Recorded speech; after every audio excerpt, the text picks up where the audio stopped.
अभी जो वर्तमान में मेयर है, उनकी प्रॉपर्टी बीघा के बीघा एक साजिश के तहत उन्होंने वहां जमीन खरीदा और 2019 में उन्होंने जब नगर निगम का प्रस्ताव आया तो आप वो कागज को मैं दिखा दूंगा। उस कागज में माननीय नगर परिषद की सभापति माननीय विधायक के द्वारा सेंशन किया गया कि आप ये सातों पंचायत को ले सकते हैं क्योंकि उसका वैल्यूएशन बढ़े, एक पूंजीपति और कैसे पूंजीपति बढ़े इसका कार्य देखा गया। नगर निगम की मेयर राज्य सरकार से भी बड़ी है क्योंकि सरकार आपकी है, सरकार आपकी पार्टी की है, तो क्या वो राज्य सरकार से भी बड़ी है? राज्य सरकार से भी बड़ी है। आपको क्या लगता है? और इसकी जवाब बेतिया की जनता, नगर निगम की जनता 2027 में जब जवाब देगी तो पता चलेगा कि क्या होता है। आपने कहा बेतिया विधानसभा के विकास में कुछ रोड़ा नहीं, लेकिन क्या आपको लगता है कि इंदिरा आवास में घोटाला नहीं हो रहा है? आपको लगता है शौचालय में घोटाला नहीं हो रहा है? आपको लगता है कि ब्लॉक में भ्रष्टाचार खत्म हो गया है? देखिए, मैं तो हमेशा बेतिया की जनता से कहता हूं कि आपको कहीं परेशानी हो, कहीं दिक्कत हो, भ्रष्टाचार की बात हो तो आप आइए और देखिए हम लोग पदाधिकारी का क्या उपाय करते हैं। तो अगर आप राजनीति में नहीं होते तो क्या लगता है कि आप क्या कर रहे हो? अगर मैं राजनीतिक में नहीं होता तो मेरा तो एक ही था कि मैं भी बनूं पुलिस पदाधिकारी बनने का बहुत शौक, कि मैं भी कुछ बनूं, बस यही एक हॉबी था। इसके अलावा तो कोई हॉबी नहीं था। खाली समय में क्या करना पसंद करते हैं? खाली समय में मैं किताब पढ़ना पसंद करता हूँ, खाली समय में मैं भजन सुनना पसंद करता हूँ, पुरानी गीत सुनना पसंद करता हूँ, थोड़ी बहुत लिखना पसंद करता हूँ। नमस्कार, मैं आदित्य लोक पाठक और आप देख रहे हैं कैजुअल गपशप।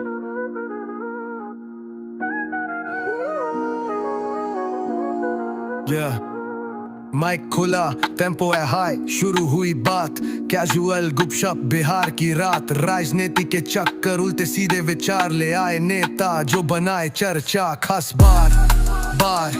कैजुअल गपशप बातें हैं रॉ, बिहार पॉलिटिक्स यहाँ सब है 100। ढोलक चलती जुबान की धुन, मैं तो सुनिए नेता लोग का फन। घर घर की बातें, गांव तक की गूंजी पुकार, इशू जो गरम वो हम लेते हैं सार। चाय का कप और डिस्कशन का फायर, रील टॉक करते हैं कोई ना करे रिटायर। हुआ कास्ते का चर्चा, डेवलपमेंट का सपना, कौन है सपूत कौन बनाया अपना। बात इलेक्शन की या कुर्सी की, तैगुड़ी फाइट, हर लाइन में छुपी बिहार की प्लाइट। कैजुअल गपशप बातें हैं रॉ, बिहार पॉलिटिक्स यहाँ सब है 100।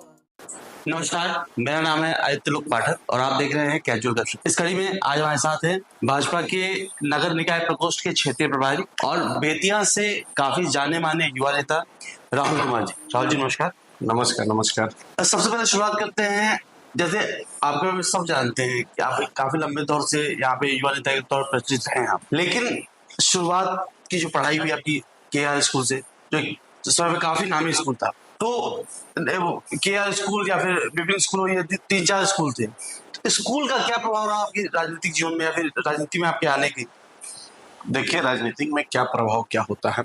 स्कूल जीवन में हम जब पढ़ रहे थे, मिशन स्कूल में हमारी 7 तक पढ़ाई हुई। मिशन स्कूल के बाद मैंने KR स्कूल में पढ़ा, तो एक एम था कि भाई कुछ बड़े अधिकारी बनने का। लेकिन परिवार में हमारी बुआ राजनीतिक में आई तो थोड़ा बुआ के साथ मेरा लगाव था, तो जिसके चलते जब मैं KR स्कूल में गया, जब मैं 8th-9th में था, तो थोड़ा राजनीतिक में लगा कि थोड़ी रुचि आने लगी। और जो मेरे दोस्त थे वो मुझे कहते थे कि नेता नेता नेता। मेरा स्कूल का नाम राहुल कुमार हुआ करता था, लेकिन मेरे जितने दोस्त थे वो मेरे को राहुल के नाम से नहीं जानते थे, वो मेरे को नेता नेता के नाम से जानते थे। और आज भी उन सभी दोस्तों का प्यार इसलिए है जो आज भी मुझे नेता ही कहते हैं। तो आपकी प्राइमरी शिक्षा जब समाप्त हुई उसके बाद आपने करियर का ऑप्शन कुछ और नहीं चुना, आप राजनीति में आ गए, इसमें मतलब पूरा प्रभाव आपकी बुआ का रहा? जी बिल्कुल बिल्कुल बिल्कुल। एक लंबे दौर से वो विधायिका रही हमारे विधानसभा क्षेत्र में, आपने भी वो जुनून रहा कि आपको काम करना है। युवाओं को आपने किस तरह से इंकरेज किया कि आपकी तरह वो भी राजनीति में आए? देखिए, युवाओं को 100% राजनीतिक में आना चाहिए। मैं आपके चैनल के माध्यम से भी कहूंगा कि युवा हर वर्ग में है और हमेशा कहा गया है कि युवा आगे बढ़ेगा तभी देश आगे बढ़ेगा। युवाओं को भी बहुत ज्यादा अहम भूमिका इस देश की में है और आगे जरूरत भी है। तो मैं कहना चाहूंगा कि युवा लोग भी आगे, और मैं युवाओं को प्रेरित करता हूँ। ठीक है, जरूरी नहीं है कि आप IAS IPS या डॉक्टर या किसी क्षेत्र में जाके, सैनिक या किसी क्षेत्र में जाके आप काम करें, वो अच्छी बात है, लेकिन कम से कम देश को, समाज को भी युवाओं की जरूरत है, जो उन लोगों का दुख दर्द, उन लोगों की परेशानी बहुत सारी चीज है जो युवा चाहते हैं कि हमारा फ्यूचर क्या होना चाहिए, कभी सरकार के विरुद्ध लड़ना हो, कभी अपनी बातों को रखना हो, तो हर युवा चाहता है कि युवा आगे बढ़े। आगे जब युवा आएगा तो अपनी पूरे जो समाज की बात है, युवाओं की बात है, वो एक प्लेटफॉर्म पे रखेगा। तो मैं हर युवा को भी चाहता हूं कि आप भी अपने जीवन में, अपनी राजनीतिक कैरियर में एक शुरुआत करिए, सक्रिय रहिए। मैं हमेशा युवाओं को ये प्रेरणा देता हूं कि आप सब कुछ कर रहे हैं, लेकिन थोड़ा समय आप अपने समाज में दीजिए, युवाओं को दीजिए, इसे देश को दीजिए। ये हमेशा से प्रेरणा।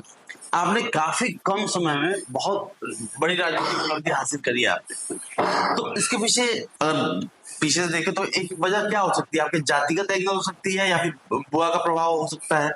देखिए, हम लोग तो जातिगत तो कभी करते ही नहीं करते, हम लोग जमात की राजनीति करते हैं।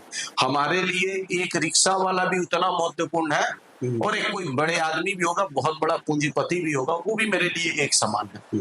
जितने हमारे इस बेतिया नगर निगम हो या बेतिया मझौलिया या चंपारण के जितने हो, जितने हमसे बड़े हैं वो सब हमारे अभिभावक हैं, और जितने छोटे हैं वो सब मेरे युवा साथी, मेरे युवा भाई बहन, हमारी माताएं, सब लोग। और आज युवाओं का बहुत बड़ा प्यार मेरे ऊपर है, जिसको मैं भी नहीं बयां कर सकता। मैं सबके दुख सुख का साथी बना रहता हूं, और मैं आपको बता देना चाहता हूं पाठक जी कि जब आप समाज के बीच में समाज के लिए कुछ करने जाते हैं तो अंदर से एक अलग अनुभव होता है कि नहीं, अभी भी समाज कितना पीछे। तो एक मन में चाहत हो जाती है कि नहीं, अब मुझे समाज के लिए ही जीना है और समाज के लिए ही मरना है। बस इसी मन को दृढ़ संकल्प अपने अंदर लेके मैं चला हूं। बाकी समाज मुझे जहां पूछेगी, जहां रखेगी, मैं उनके साथ हूं। चाहूं मैं पद पे रहूं, चाहे मैं पद पे नहीं रहूं, मैं समाज के लिए जीता हूं और समाज के लिए आगे भी जीता रहूंगा। आपकी पारिवारिक पृष्ठभूमि राजनीति की रही है, आपने शुरुआत से घर में चुनाव का माहौल देखा है, लोगों को आते जाते देखा है, अपनी बुआ को, माननीय मंत्री जी को लोगों से मिलते देखा है। तो जो आपने 2005 में एक्सपीरियंस किया चुनाव के समय में और जो आप अब करते हैं या अब जो राजनीतिक माहौल देखते हैं, क्या अंतर है? देखिए, मेरे जीवन में अगर प्रेरणादायक अगर राजनीतिक कोई गुरु है तो मेरी बुआ है। सही बात है कि आप जब पारिवारिक माहौल में रहिएगा, जब परिवार में रहिएगा, तो जो देखिएगा वही सीखिएगा। तो ऊपर वाले के आशीर्वाद से, सबका आशीर्वाद से मुझे लगा कि मेरे जो बुआ की प्रेरणा है, जो उनकी राजनीतिक कैरियर थी, वो 1995 में पहला चुनाव नौतन विधानसभा से लड़ी थी। फिर 2000 से बेतिया विधानसभा से वो कंटिन्यू विधायक रही, मंत्री रही, डिप्टी सीएम रही। लेकिन जो उनका स्वभाव रहा, जो उनका अपने लोगों के प्रति प्रेम रहा, स्नेह रहा, वो मैं क्या बोलूं, आश्चर्यजनक है कि उतने बड़े पद पे भी रहने के बाद भी आज भी कोई जाए तो अपने हाथ से उनको खाना खिलाना, और एक लगता ही नहीं है कि आप पराये हैं। नहीं, वो हर अपने गार्जियन हो, भाई हो, भतीजा हो, चाचा हो, चाची हो, सबसे ऐसे सरल उपलब्ध है कि मैं क्या बोलूं। तो उनसे ये प्रेरणा मिलती है कि इंसान को कभी भी अहंकार नहीं रखना चाहिए, चाहे आप किसी भी पद पे रहे। और उनसे बहुत सारी प्रेरणा मुझे मिली है। जो मैं समाज के बीच में जाता हूँ तो उनकी प्रेरणा ही दे। मैं हमेशा जाता हूँ तो मैं देखता हूँ बुआ को कि भाई लोगों के बीच में जाती है, उनका दुख दर्द सुनती है, उनके काम को कितना जल्दी हो पदाधिकारियों से बात करके उनके काम को तुरंत वो वहीं का वहीं ऑन द स्पॉट काम करवाती है। तो ये सब देखने के बाद मन लगता है कि नहीं भाई चलो, अब बुआ के बाद घर में एक होता नहीं है कि लोग, बुआ बहुत समय नहीं रह पाती है क्योंकि मंत्री है, पूर्व में डिप्टी सीएम रहे, तो कौन सुनेगा। तो मैं लोगों के बीच में जाता हूँ बिहाफ ऑफ बुआ के, और लोगों का दुख दर्द सहता हूँ। और पावर हाउस चौक पे एक मेरी ऑफिस है जहां 365 दिन आम जनता के लिए है कि वो अपनी परेशानी, अगर मैं कहीं नहीं जा पाता हूँ तो जनता आके यहाँ अपनी परेशानी बताती है, मैं बुआ से बात करता हूँ और पदाधिकारियों से मैं बात करके सारे समस्याओं को दूर करता हूँ। आप इतने करीबी रहे हैं माननीय मंत्री जी के, तो क्या हम आपको उनके राजनीतिक उत्तराधिकारी के तौर पे देख सकते हैं? नहीं, देखिए, ये कहना बिल्कुल गलत रहेगा। पार्टी की जिम्मेवारी, हम लोग पार्टी के एक सिपाही हैं। पार्टी जैसा जो दायित्व देता है वो करता है। आगे बुआ को टिकट दे या पार्टी किसी और को टिकट दे, हम लोग भारतीय जनता पार्टी के सिपाही हैं। कभी मन में ये लालच नहीं रहा कि मैं किसी पद पे चुनाव लड़ूं। पार्टी का जो दिशा निर्देश होगा उसी में काम करेंगे।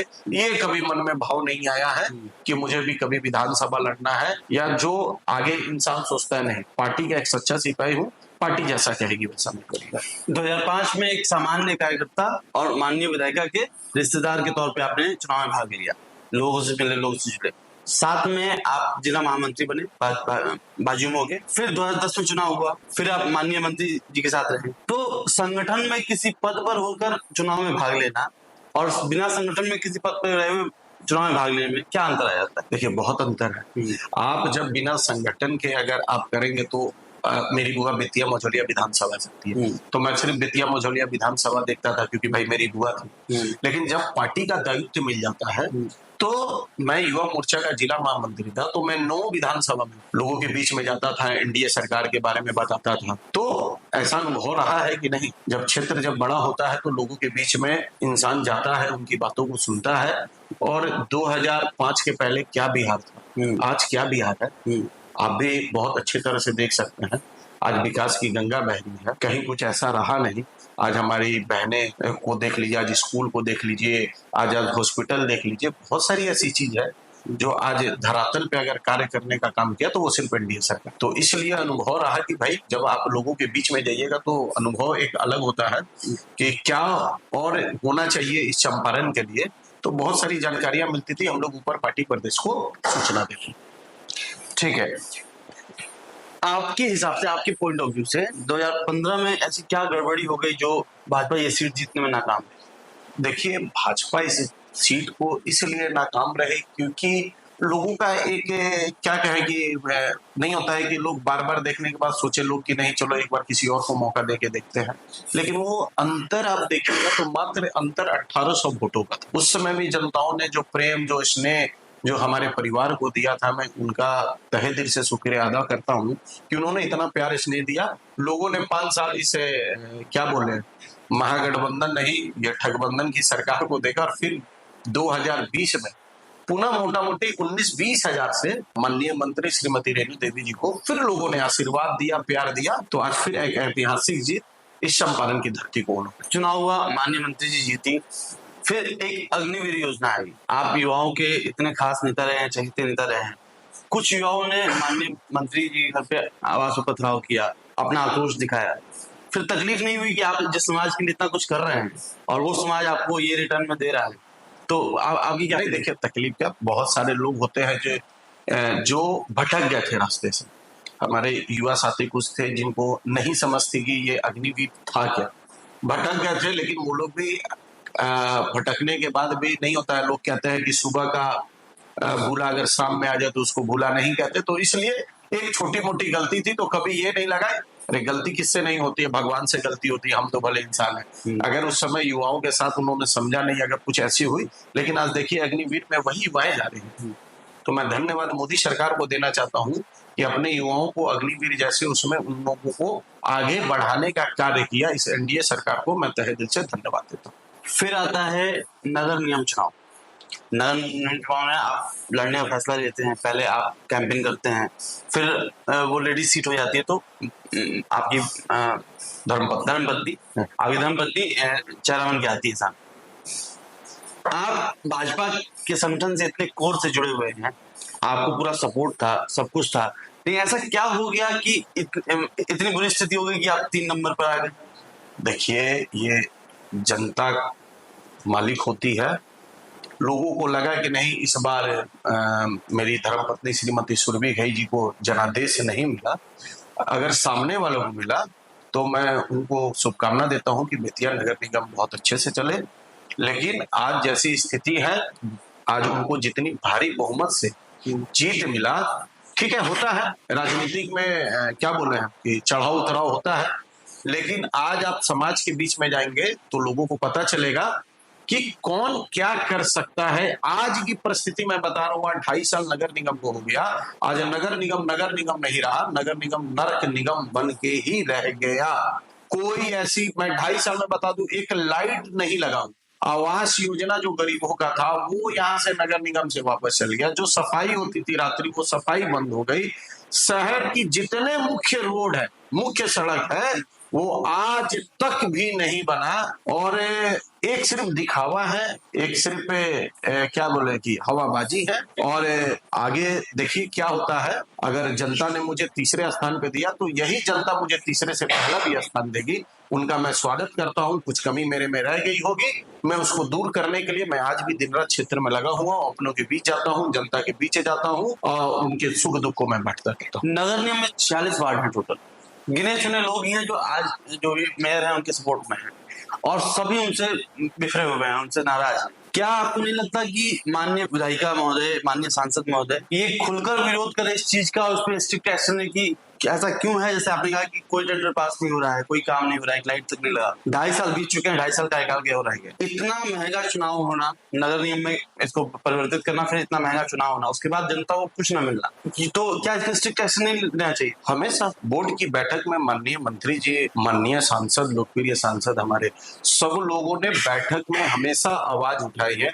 लेकिन जब तक यहाँ की मेयर नहीं चाहेंगी, वो कहते हैं कि विकास में बाधा, अगर विकास की बाधा का अगर कोई कार्य करता है तो वो माननीय सिर्फ मेयर करती है, क्योंकि वो नहीं चाहती हैं कि माननीय सांसद और माननीय मंत्री, क्योंकि एक योजना नीतीश कुमार ने नया लाया था कि जिसमें माननीय जो प्रभारी मंत्री हो उनकी एक समिति बना दी गई, जिसके चेयरमैन माननीय प्रभारी मंत्री होते हैं। और यहाँ के स्थानीय विधायक और सांसद के कहने पे जितने सारे बड़ी योजना है उनके द्वारा पास होगी। मैं आपको बता दूं कि आज से 6 महीना पहले जितनी मुख्य सड़कें हैं उन्होंने माननीय मंत्री ने बोर्ड की बैठक में माननीय मंत्री जनक राम जी के सामने उन्होंने रखा दिया। लेकिन आज तक बुटको कंपनी के द्वारा, इनके द्वारा कि ये नहीं हो जाए कि माननीय मंत्री जी, माननीय सांसद जी ने ये कार्य कराया है, इसलिए उनको जानबूझ के रोक के बेतिया के नगर निगम के जनता को सिर्फ और सिर्फ मूर्ख बनाने का कार्य किया जा रहा है। और इसकी जवाब बेतिया की जनता, नगर निगम की जनता 2027 में जब जवाब देगी तो पता चलेगा कि क्या होता है। तो क्या नगर निगम की मेयर राज्य सरकार से ही बड़ी है? कि सरकार आपकी है, सरकार आपकी पार्टी की है, तो क्या वो राज्य सरकार से ही बड़ी? राज्य सरकार से भी बड़ी है। आपको क्या लगता है? मैं आपको बता दूं, अभी जीवेश मिश्रा जी हमारे माननीय मंत्री आए हुए थे नगर विकास विभाग के। अभी आप देखिए उन्होंने बोला है कि जितनी जल्दी हो सारे बुटको से टेंडर कराएं, जो समस्या है उसको दूर करें। नगर निगम के जितने हमारे वार्ड पार्षद भाई सब है उनसे जाके पूछिए कि उनका दर्द समझे कि क्या है। अगर एक वार्ड पार्षद है वो भी अपने वार्ड का मालिक होता है। अगर मेयर ये सोच रही है कि मैं ही सिर्फ नगर निगम की मालिक है तो ये भूल जाए कि सिर्फ वो नहीं, वो 46 वार्ड पार्षद, हमारे माननीय उप मेयर, ये सारे लोग नगर निगम के पार्ट हैं। और आप उन सबों को दिनकिनार करके और सिर्फ एक हिटलर शाही करना चाह रही हैं तो ये बर्दाश्त नहीं होगा। इस बार हमारे नगर विकास मंत्री जी आए हुए थे, उन्होंने बहुत सारा आश्वासन दिया, अगर नहीं होगा तो आने वाले समय में हम लोग फिर से सरकार के पास जाएंगे और यहाँ नगर आयुक्त से मिलके फिर से जो काम नहीं हो रहा है फिर से हम लोग माननीय मंत्री, माननीय MP साहब से कह के और सारे कार्य की योजनाओं को कहेंगे। और माननीय सांसद जी द्वारा भी बेतिया नगर निगम में लेटर लिखा गया है कि बताए कि कौन कौन सी योजना चल रही है, क्यों योजनाएं रुकी हुई हैं, उसका उन्होंने एक कॉपी दिया हुआ है जिनका जवाब बहुत जल्द मिलेगा। ठीक है। आपने बोर्ड की बैठक का जिक्र किया, अभी कुछ दिन पहले बोर्ड की बैठक हुई थी। माननीय सांसद महोदय ने माननीय मेयर के पति को काफी डांट फटकार लगे, क्या मामला? अरे देखिए, मामला वो कुछ नहीं है। अगर मेयर का काम है उनको बोलना तो उनके पति का कहीं हक नहीं होता है कि मेयर के बीच में उनके पति बोले। वहां तो मेयर कम और पति ही मेयर ज्यादा। आप एक वीडियो नहीं, आप अनेकों वीडियो में देखिएगा, वो हमेशा पार्षदों को नीचा गिराना करते हैं। पार्षदों को कभी भी कोई मान सम्मान नहीं। हमारे अंदर हमारी माताएं, जो बहनें जो भी बैठी हुई हैं, उन सबको सिर्फ नीचा दिखाने का कार्य, हिटलर शाही का कार्य। वो जो कहेंगे वही होगा, लेकिन वो जो कहेंगे नहीं होगा। आप देख लीजिए कि उनके चुनिंदा जो पार्षद है वो आज राजा की तरह जी रहे हैं और जो उनके विरुद्ध बोलते हैं, आज देख लीजिए ऐसे 10 वार्ड पार्षद है जिनके स्टाफ को हटा के दूसरे जगह कर दिया गया, सिर्फ उनको कि वो अपने वार्ड में कार्य नहीं कर सके। अगर आपको बदलना तो 46 वार्ड के स्टाफ को बदलते, आपने क्यों 10 लोगों को? आप बीच में देखे होंगे कि वो घूम घूम के विकास योजना के कार्य को देख रही थी। तो क्या विकास योजना के कार्य वही 6-7 पार्षद को आपने बनाया है? पूरे अगर आपको विकास कार्य को देखना है तो आप 46 के 46 वार्ड में आप जाके विकास कार्य को देखें और 46 वार्ड में आप कार्य जांच कराएं, तो आप क्या गिन चुन के वही 6-7 लोग दिखते हैं, आप उनके वार्ड में जाते हैं? तो ऐसा जनता नहीं होने देगी। इसकी जवाब जो है वो 2027 में जनता भली भांति अब जान गई है, बहुरूपिया को पहचान गई है। ये आप देख लीजिएगा, ये 2027 क्या होगा। तो एक समय पर माननीय मेयर भाजपा का भी हिस्सा रह चुकी है, माननीय सांसद जी ने उन्हें सस्ता दिलवाई थी और इतने बड़े सागर पोखर का निर्माण भी किया गया था। तो ऐसी क्या बात होगी कि वो पार्टी से भी विफर गई, जनता से भी विफर गई, कार्यकर्ताओं से भी विफर गई? देखिए, ये तो उनका अपना व्यक्तिगत मामला है, मैं इस मामला में क्या कहूँ। वो भाजपा की सदस्य बनी 2019 में, अमित शाह बड़े रमने के मैदान में आए थे उस मंच पे ली, लेकिन उन्होंने पार्टी के प्रति कभी भी उस तरह का कभी ना सोची, क्योंकि उनको डर लगने लगा कि अगर नगर निगम का चुनाव इंडिविजुअल होता है तो एक समाज का वोट पाने के लिए उन्होंने तुरंत भाजपा का दामन छोड़ दिया और वो अपना किनारा कर ली कि वो समाज का एक जो बड़ा वोट था वो हमको मिल जाए।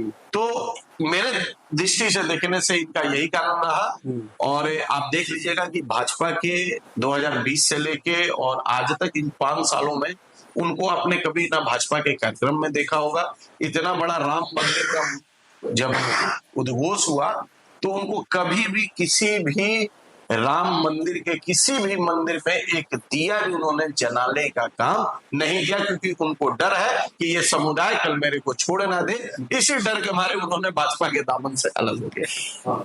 नगर निगम के लिए परिमार्जन होता है, एक स्पेसिफिक क्षेत्र की तरफ नगर निगम पूरा फैल जाता है और जो करीब के क्षेत्र हैं, खिरिया घाट हो गया या फिर आपको जो आसपास के जो क्षेत्र हैं वो नहीं कवर होते हैं, आपको संसरिया कवर हो जाता है, गनौली कवर हो जाता है, पिपरा तक कवर हो जाता है, लेकिन ये आसपास के जो क्षेत्र हैं ये नगर निगम में कवर नहीं होता। क्या रीजन है? देखिए, 2015 से लेके और 2020 में यहाँ के विधायक हुआ करते थे मदन मोहन तिवारी। 2017 के बाद उस समय नगर परिषद बेतिया था, तो उस समय की जो नगर सभापति थी वो श्रीमती गरिमा देवी शिकारिया थी। अभी जो वर्तमान में मेयर है उनकी प्रॉपर्टी बीघा के बीघा एक क्या कहे साजिश के तहत उन्होंने वहां जमीन खरीदा और 2019 में उन्होंने जब नगर निगम का प्रस्ताव आया तो आप वो कागज को मैं दिखा दूंगा। उस कागज में माननीय नगर परिषद की सभापति माननीय विधायक के द्वारा सेंशन किया गया कि आप ये 7 पंचायत को ले सकते हैं, क्योंकि उसका वैल्यूएशन बढ़े, एक पूंजीपति और कैसे पूंजीपति बढ़े इसका कार्य देखा गया। ना ही किसी गरीब को देखा गया कि वो 7 पंचायत में से 5 ऐसे आज भी पंचायत है कि जो नर्क में जी रहे हैं। आज तक एक लाइट उस पूरे 7 के 7 जो पंचायत में जो आज के डेट में 20 नगर निगम का जो बना हुआ है, एक भी ना लाइट ना सफाई, ऐसी कोई व्यवस्था नहीं। मच्छरों का जो आज प्रकोप देख रहे हैं बेतिया नगर निगम में, नाली की सफाई नहीं हो रही है। बरसात आने वाला है, अगले महीना से 2 महीना के अंदर बरसात आने वाला है। जो कार्य फरवरी में होता था आज अप्रैल खत्म होने जा रहा है।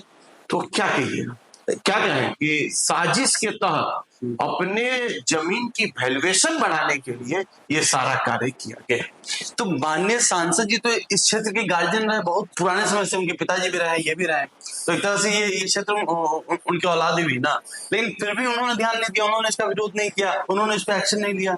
देखिए, जिस समय ये बोर्ड में जब पास हो रहा था तो उसमें माननीय सांसद की कहीं रोल नहीं होती। ये मैं आपको, क्योंकि बिहार सरकार का पार्ट होता है नगर परिषद या नगर निगम। ठीक, जब उनको पता चला कि माननीय सभापति के द्वारा और माननीय यहाँ के विधायक के द्वारा, जो मदन मोहन तिवारी विधायक उस समय हुआ करते थे, उनके द्वारा ऐसा किया गया, तो उनके द्वारा भी कंप्लेन किया गया, लेकिन इन सब को दिनकिनार करते हुए इन्होंने, जो उस समय के विधायक थे और सभापति ने जोर तोड़ लगा के उसको नगर निगम में पास करा दिया। लेकिन मुझे एक चीज नहीं समझ में आ रही है, जिस तरह से बात करते हैं हम लोग गरिमा देव सिकारिया जी के बारे में, ऐसा थोड़ी है कि वो सिस्टम से भी बहुत ज्यादा बढ़िया है या फिर उनके ऊपर कोई है ही नहीं कि उनका सारा एक्शन फ्लेट हो जाता है कि वो ये करती वो ये करती।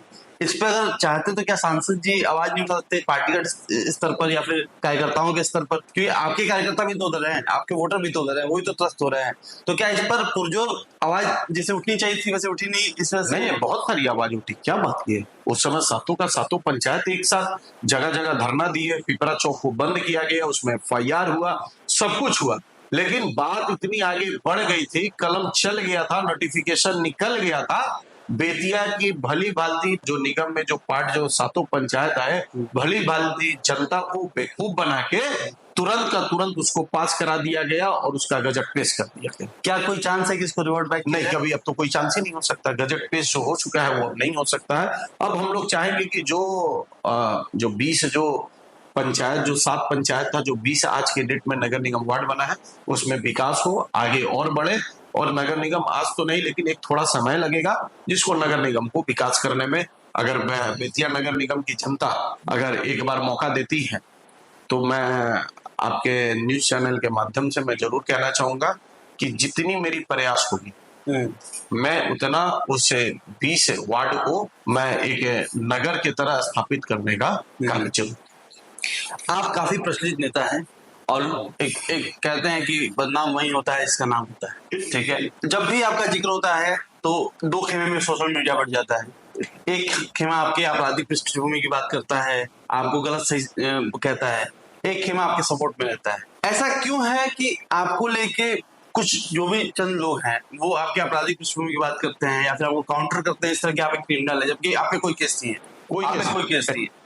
तो आपको ऐसा क्यों पोर्ट्रेट किया जाता है, क्या रीजन उसका? देखिए, रीजन क्या है, जब लोकप्रियता बढ़ती है तो सामने वालों को डर हो जाता है कि इनको कैसे एक किनारा किया जाए, कैसे इनके ऊपर वार किया जाए। जब सोशल मीडिया में जब मेरे विरुद्ध कोई चीज डालता मैं उस पर ध्यान ही नहीं देता, क्योंकि जनता जानती है कि राहुल कुमार क्या है। वो जनता भली भांति जानती है, किसी के लिखने से पढ़ने से कुछ नहीं होता है। आपको डर हो गया है कि कल को राहुल कुमार स्थापित नहीं हो जाए तो आपका जो बोरिया बिस्तरा है वो राहुल कुमार बंद कर देगा। इसके चलते उन लोगों में डर है कि राहुल कुमार कल जब कुछ बन जाएगा तो ये गरीब से लेके हर समाज के हर दबे कुचले वर्ग को ये पहले आगे बढ़ाने का कार्य करेगा। तो इसकी डर को देखते हुए और मेरी लोकप्रियता को देखते हुए ये अलबल हो गया है, अलबल बातें किया करते हैं और कुछ नहीं। और ना ही मैं उस बात को कभी देखता हूं और ना ही कभी ध्यान देता हूं, क्योंकि मेरा जो मालिक है वो जनता और जनार्दन है, उससे बढ़कर मैं किसी को कुछ नहीं मानता। चलिए अब बात करते हैं बेतिया विधानसभा की। आपको क्या लगता है, आप जैसे लगातार क्षेत्र में भ्रमण कर रहे हैं, तो आपके हिसाब से बेतिया विधानसभा की जो जनता है, मैं नगर की बात नहीं कर रहा हूँ, मैं पूरे विधानसभा की बात कर रहा हूँ, पूरे विधानसभा की जो जनता है उनके लिए मुख्य समस्याएं क्या है जो उनके विकास में रोड़ा बन रही है? अब तो विकास में कोई रोड़ा ही नहीं बन रही है। आप बेतिया विधानसभा में जाएंगे तो 90% पूरे बेतिया विधानसभा जो मुख्य सड़क है, जितने सारे रोड है वो रोड बन चुके हैं। और आगे हमारे बेतिया विधानसभा में 2 बड़े-बड़े पुल भी बन रहे हैं। आप देख रहे होंगे अभी बेतिया नगर निगम में माननीय मंत्री और माननीय सांसद जी के अथक प्रयास से बेतिया चेक पोस्ट से लेके और हॉस्पिटल रोड तक 4 लेन रोड भी पास हो गया, टेंडर भी हो गया। उसके बाद आप देखिएगा कि माननीय सांसद और माननीय मंत्री जी के द्वारा बेतिया का जो स्टेडियम जो है उसका सौंदर्यीकरण, बड़े रमना का सौंदर्यीकरण का भी टेंडर होने जा रहा है। और हमारे बेतिया मझौलिया विधानसभा के माधोपुर में सबसे बड़ा विद्युत विभाग का एक सबसे बड़ा प्लांट बैठने जा रहा है। और लगता है कि और कुछ आगे करना चाहिए, तो और चीज हम लोग आगे करेंगे। आप हम लोग के यहाँ वो जाइएगा, अनुमान भी सौंदर्यीकरण हम लोग कराए, वहां जाइएगा तो सब पैराशूट हो रहा है, अपना लोग घूम रहे हैं, पैराग्लाइडिंग हो रहा है, सब कुछ हो रहा है। जी। तो जो जो मुख्य चीज है वो तो हम लोग कर ही रहे हैं। अब जो बचेगा फिर आगे वाले समय में, आज एनडीए सरकार में विकास की धारा बह रही है, विकास ही विकास हो रहा है, चारों ओर विकास हो रहा है। और आपने देखा होगा कि हम लोगों ने जब भी चुनाव लड़ा है तो वोट परसेंटेज हमेशा हम लोगों का बढ़ा है। आप 2020 की बात करेंगे तो 2020 में हम लोगों को मोटा मोटी 90,000 वोट आए हुए। हम लोग की जीत के अंतराल 19 से 20,000 के थे। और आगे फिर से हम लोग का लक्ष्य है, पार्टी का लक्ष्य है, एक एक कार्यकर्ता का लक्ष्य है कि इस बार 20,000 को हम लोग 30,000 में कैसे पोलराइज करें। आज के डेट में हम लोग उसी पे वर्क करते हैं। आपने कहा बेतिया विधानसभा के विकास में कुछ रोड़ा नहीं, लेकिन क्या आपको लगता है कि इंदिरा आवास में घोटाला नहीं हो रहा है? आपको लगता है शौचालय में घोटाला नहीं हो रहा है? आपको लगता है कि ब्लॉक में भ्रष्टाचार खत्म हो गया है? देखिए, मैं तो हमेशा बेतिया की जनता से कहता हूं कि आपको कहीं परेशानी हो, कहीं दिक्कत हो, भ्रष्टाचार की बात हो तो आप आइए और देखिए हम लोग पदाधिकारी का क्या उपाय करते हैं। आप इंदिरा आवास का पैसा डायरेक्ट जाता है, आप शौचालय का पैसा डायरेक्ट, तो इंदिरा आवास में लोग घोटाला नहीं करते हैं? कहीं नहीं घोटाला लोग करते। कमीशन नहीं ले रहे हैं, 2,000 पे लोग ले रहे हैं। देखिए, अगर कोई दे रहे हैं तो वो गलत है, वो कैसे देंगे? उनके खाता में पैसा, अगर बेतिया मझौलिया विधानसभा में किसी को ऐसी परेशानी आती है, कोई दिक्कत आता है, तो वो आके माननीय मंत्री, माननीय सांसद जी और इनके बिहाफ में अगर ये नहीं रहते तो उनके प्रतिनिधि, हम लोग जैसे लोग हैं, आइए कहिए, हम लोग उस समय जाएंगे, पदाधिकारियों से बात करेंगे। क्योंकि हमारे यहाँ तो पदाधिकारियों की हिम्मत नहीं है कि किसी भी गरीब, किसी भी ऐसे लोगों को आप भ्रष्ट अगर आप अधिकारी है तो हम लोग के द्वारा तो बख्शा नहीं जाएगा। ये एकदम निश्चित तौर से आप समझ लीजिए। सिर्फ सूचना होनी चाहिए कि किसी को कोई पदाधिकारी अगर कह रहा है, रिश्वत मांग रहा है या कुछ ऐसा कर रहा है तो वो हमारे संज्ञान में दे, मंत्री के संज्ञान में दे, सांसद के संज्ञान में दे, उसमें तुरंत तक हम लोग कार्रवाई करने का काम करेंगे। ठीक है, अब हम लोग संगठन की बात करते हैं। तो एक क्षेत्रीय प्रभारी के तौर पर संगठन में आपकी क्या भूमिका है, आपकी क्या जिम्मेदारियां है? देखिए, जिम्मेवारी हमारे पे है कि पार्टी का प्रचार करना है, सरकार क्या काम कर रही है इसको धरातल पे लाना है। यही काम क्षेत्रीय प्रभारी का होता है कि जो पार्टी का दिशा निर्देश आता है उसको हम लोग आम जनता के बीच में जाते हैं, उन बातों को बताते हैं, विकास की बात बताते हैं। और जो हम लोग समाज के बीच में जाते हैं और उनकी जो बात रहती है वो हम लोग संगठन और पार्टी में बोलने का कार्य करते हैं। आगामी विधानसभा चुनाव के लिए एज ए क्षेत्रीय प्रभारी आपकी क्या रणनीति है कि क्या और बेहतर, जैसा आपने कहा कि आपको 30,000 बढ़ाना है वोट डिफरेंस को, तो अब क्या रणनीति आपकी, कैसे आप पोलराइज करने की कोशिश कर रहे हैं? अरे एकदम बिल्कुल, देखिए हमारी रणनीति है कि हम लोग एक एक बूथ पे कि किस बूथ पे हमारा वोट परसेंटेज कम आया है उस बूथ से हम लोग कार्य कर रहे हैं। और जो लोग नाराज हैं उनको मनाने की कोशिश भी कर रहे हैं, घूम रहे हैं। जो समुदाय जो कल को वोट नहीं दिए हैं उनको मना रहे हैं, अपने विकास के बारे में बात कर रहे हैं, उनकी समस्याओं को जान रहे हैं। तो एक एक बूथ लेवल पे हमारे कार्यकर्ता उनके साथ बैठक करके, और हमारी जो योजना है कि अगर एक बूथ पे अगर 200 घर है तो हम लोग उसको 20 लोगों में कन्वर्ट कर रहे हैं कि एक जो हमारा कार्यकर्ता होगा वो 10 घर को टच करेगा और 20 कार्यकर्ता होगा वो 20 घर को टच करेगा और सरकार की योजनाओं को बताएगा। और उनकी जो परेशानी है वो उस परेशानी को देखते हुए वो हम लोग को बताएंगे। और हम लोग भी घूम रहे हैं, और जब नीचे स्तर पे जब हम लोग एक एक घर को टच करेंगे तो साधारण सी बात है कि हम लोग वोट परसेंटेज आराम से बढ़ाएंगे। और रणनीति बहुत अच्छे से चल रही है। और मैं आपको बता दूं, इस बार हम लोग का नारा है 2025-225 के साथ एनडीए सरकार फिर से पुनः नीतीश जी, सम्राट चौधरी जी के नेतृत्व में हम लोग सरकार बनाने जा रहे हैं। पूरे पश्चिमी चंपारण में 2 लोकसभा और 9 विधानसभा, आप लगातार लोकसभा चुनाव में भी सम्मिलित रहते हैं, विधानसभा चुनाव में भी सम्मिलित रहते हैं। धार्मिक और जातिगत एंगल क्या है, क्या वो प्रभावी है यहाँ पे या फिर नहीं है? देखिए, धार्मिक जो चीज आप बता रहे हैं, तो धार्मिक क्या होता है, सब कोई अपने अपने धर्म के प्रति हैं। और वो वोट परसेंटेज में हावी होता ही नहीं होता, वो दिखता है या नहीं दिखता है कि कोई पर्टिकुलर धर्म से लोग हैं तो पर्टिकुलर पार्टी को सपोर्ट कर रहे हैं, या पर्टिकुलर जाति के लोग हैं तो पर्टिकुलर पार्टी को सपोर्ट कर रहे हैं। देखिए, ऐसा आप जो बता रहे हैं ऐसा तो हम लोगों ने आज तक नहीं देखा।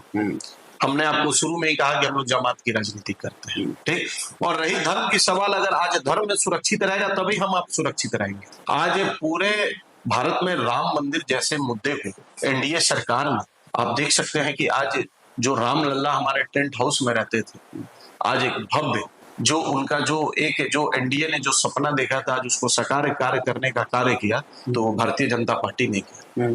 आज आप देखिए कि बिहार में सीता मैया का, हमारे अमित शाह जी हैं, उन्होंने घोषणा की कि सीता मैया को भी राम मंदिर के तर्ज पे बनाया जाए।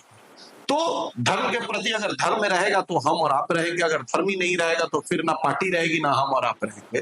तो धर्म के प्रति लोगों को जागरूक करना भी अगर किसी ने कार्य किया तो वो भारतीय जनता पार्टी के कार्यकर्ताओं ने किया। और जो समुदाय को लगता है कि नहीं भाई कि भारतीय जनता पार्टी ने कुछ नहीं किया, तो 2005 के पहले क्या बिहार की स्थिति थी आप उसको देखिए, आप विकास के कार्य को देखिए, आप विकास के नाम पे वोट करिए। 2005 के पहले क्या था बिहार में? कुछ नहीं था। हमारी घर की बहनें घर से बाहर नहीं निकल सकती थी। आज देखिए हमारी घर की बहनें जो स्कूल जाती हैं, जो साइकिल से जाती हैं स्कूल, अगर किसी का देन है, अगर घर से बहनों को अगर निकालने का कार्य कोई किया तो वो सिर्फ ही सिर्फ एनडीए सरकार ने किया।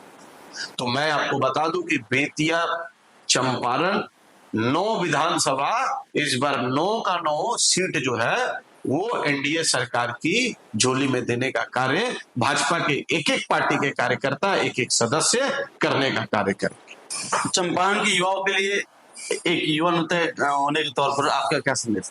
देखिए, मैं सभी चंपारण वासियों को, युवाओं को कहूंगा कि आप जिस दिशा में हैं आप अपना कार्य करिए, लेकिन कुछ समय अपने देश के लिए, अपने समाज के लिए, अपने हर उस वर्ग के लिए आप लोग निकालिए। और आप लोग भी राजनीतिक में आने के लिए, राजनीतिक जीवन में सक्रिय होने के लिए आप सभी युवाओं की अहम भूमिका है। तो मैं निवेदन करना चाहता हूं कि युवा भी आगे बढ़ चढ़ के आप लोग आए और देश को और मजबूत बनाने का कार्य युवा भी करें। अगर राजनीति में नहीं होते तो? देखिए, राजनीतिक में नहीं होते तो मैं किसी क्षेत्र में रहता तो मैं जरूर अपने देश के लिए, अपने समाज के लिए, अपने हर वर्ग के लिए मैं जरूर कुछ ना कुछ करता। मैं हॉबी की बात कर रहा हूँ। अगर आप राजनीति में नहीं होते तो क्या लगता है कि आप क्या कर रहे हो? अगर मैं राजनीतिक में नहीं होता तो मेरा तो एक ही था कि मैं भी बनूं, पुलिस पदाधिकारी बनने का बहुत शौक था कि मैं भी कुछ बनूं। बस यही एक हॉबी था, इसके अलावा तो कोई हॉबी नहीं था। खाली समय में क्या करना पसंद करते हैं? खाली समय में मैं किताब पढ़ना पसंद करता हूँ। खाली समय में मैं भजन सुनना पसंद करता हूँ, पुरानी गीत सुनना पसंद करता हूँ, थोड़ी बहुत लिखना पसंद करता हूँ। चलिए, आज की इस कड़ी में हमारे साथ थे माननीय राहुल कुमार जी, जो क्षेत्रीय प्रभारी हैं। फिर मिलते हैं अगले हफ्ते। नमस्कार।